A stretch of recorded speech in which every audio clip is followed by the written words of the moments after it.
For more Magic the Gathering resources, check out my friends at paperchampion.net and Kitchen Table MTG.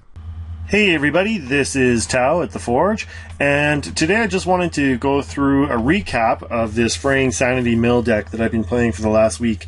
I'm probably not going to play any more matches, just because I played a ton and I don't want to get sick of it, but it is actually an extremely competitive deck.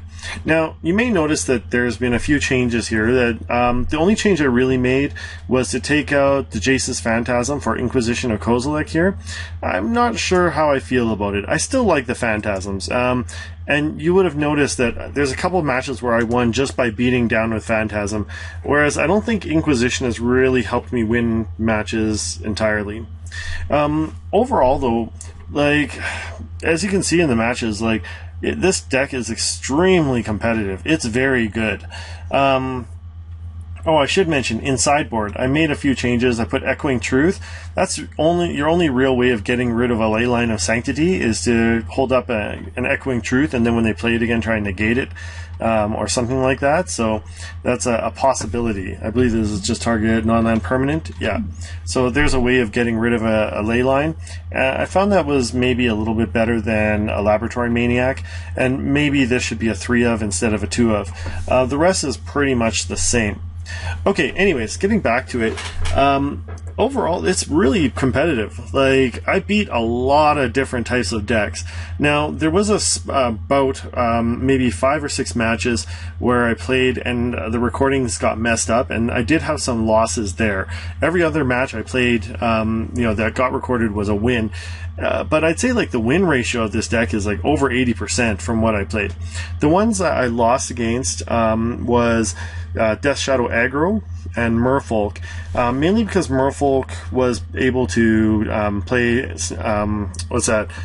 Spreading Seas and destroy and just basically take me off my black mana, and so then I couldn't get anything away, and basically they just beat me down like that. Death Shadow Aggro was just super competitive. They just came out too fast. I wasn't able to beat them. Another deck, the only other deck I lost against it's a stupid taxes one with Thalia, Guardian of Thraben. Thalia just makes everything worse for us because costing 1 extra mana to cast every one of our spells just makes things really rough. We did, and that's the one, I forget what it is. It plays the Leonin whatever that doesn't let you search libraries, and then once it does that, it starts destroying your lands. That one gave me some trouble, but I did play it again, and I did win the second time by using Surgical Extraction on Thalia. So I was able to get a Hedron Crab out and mill our opponent, or I think it was turn 2. I played a Glimpse The Unthinkable. They had a Thalia, Guardian of Thraben in their library or in the graveyard, and I surgically extracted it, and then I was home free from there. So that deck, I'd say is 50-50. I'd say you're heavily unfavored against fast aggro, really fast aggro. But overall, as you've seen in all these other matchups, this deck is pretty competitive, and it's really, it's nothing to laugh about. Just some advice is that it changes the way you play a little bit.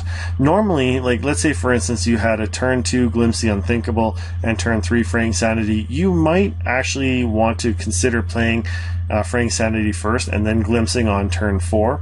It depends what you got, right? So if you've got a hand of all land, then maybe really consider doing that. If you have other mill spells, then maybe go with that. And if your opponent's shredding your hand, then play it out as fast as possible. A lot of opponents underestimate Fraying Sanity, especially when they let you get a second one down. Man, once you get a second one down, it's just brutal. You play a Glimpse The Unthinkable, they mill 10, then the first Fraying Sanity mills another 10, but that means they've milled 20, so the second Fraying Sanity mills 20, which means in one turn they milled 40 cards. That's just game ending. But even when coupled with a Mesmeric Orb, so when they mill 1 at the beginning, they tap an item, permanent, it becomes when on their upkeep they mill 1, then on their end step the first Fraying Sanity mills another 1, and then the second Fraying Sanity mills 2, which means that overall they have to pay a tax of 4 cards, milling 4 cards every time they tap 1 permanent if you've got 2 Fraying Sanities out. When I first put the deck together, I wasn't sure if Fraying Sanity would be worth it, because it is 3 mana, and it is a turn where you're probably not going to cast anything else. So, you know, like, that's really, it's like, you know, this is a race, so do you really want to spend a turn not playing anything else?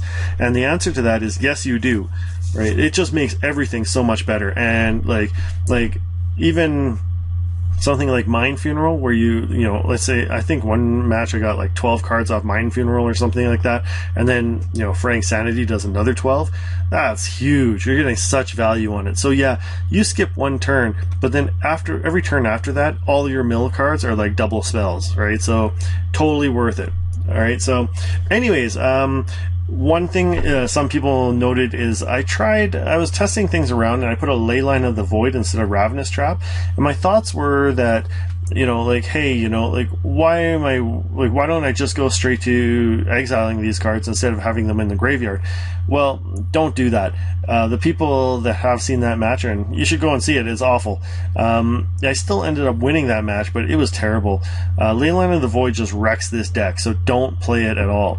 Okay, first of all, you can't use Fraying Sanity because nothing goes to the graveyard, so Fraying Sanity is useless. Then you can't use Crypt Incursion because there's no creatures in the graveyard, right? Then Visions of Beyond only ever draws you 1 card because there's never 20 cards in a graveyard. Then, you know, it's just like, you know, I think it's Shelldock Isle as well.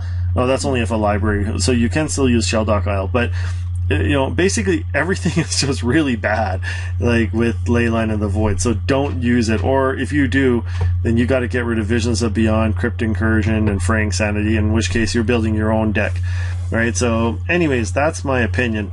The only thing, like I said, is Inquisition, maybe for Jace's Phantasm. I saw Saffron Olive play Inquisition over on MTG Goldfish, so I thought I'd give it a try. I think I'm actually leaning towards Jace's Phantasm. It's an extra body on the field, and actually sometimes you can get lucky, get 1 or 2 of them down. You know, so you get 1 down in turn 1, second one in turn 2, Glimpse the Unthinkable turn 3 or something like that, and then your opponent's on a 2-turn clock. So anyways, that's my thoughts on this deck. I really like it a lot. I have it in paper now as well, but yeah, it's good, and I encourage people to try it out.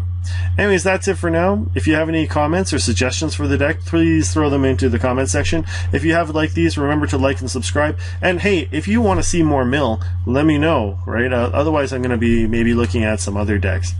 Anyways, thanks for watching. I'll see you next time.